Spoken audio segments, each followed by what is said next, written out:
tanong. Ako. May nararamdaman pa kayo sa isa't isa?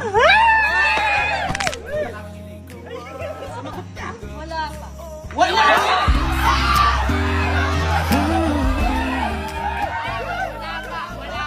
Wala. Pogi mo! Kailan kayo magmamahalan? Ano magmamahalan agad? As kaibigan. As kaibigan, kikilalanin mo. Ito bastos talaga eh. Nag-bless ka na ba? Ha? Nag-bless. Nakalimutan ko na kasi. Yan ang Sagot! Mahal ko naman siya eh.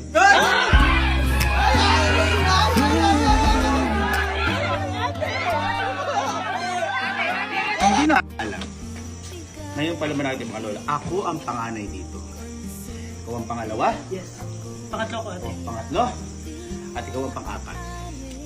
Ngayon tatanungin kita, Bill, ano yan? Sorry ate.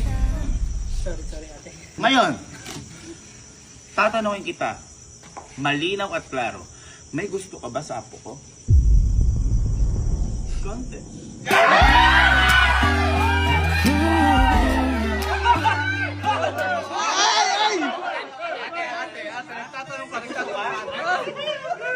Ano yung kote na yon? Wala nga po.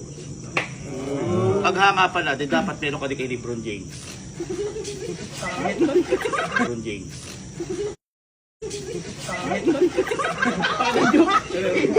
Ikaw, may gusto ka ba dito?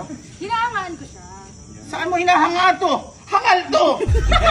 Walang kahit anong hinahanga mo dito. Siya kasi editor ni Sir David. O, ano nakakahanga doon? Ang dami na magaling mag-edit dito. Bakit hindi sila yung kinuha ni Sir David? May point ate. Paghanga, mula sa araw na to, walang paghangang mangyayari. Kung sino ang tututol, tatanggalan ko ng mana.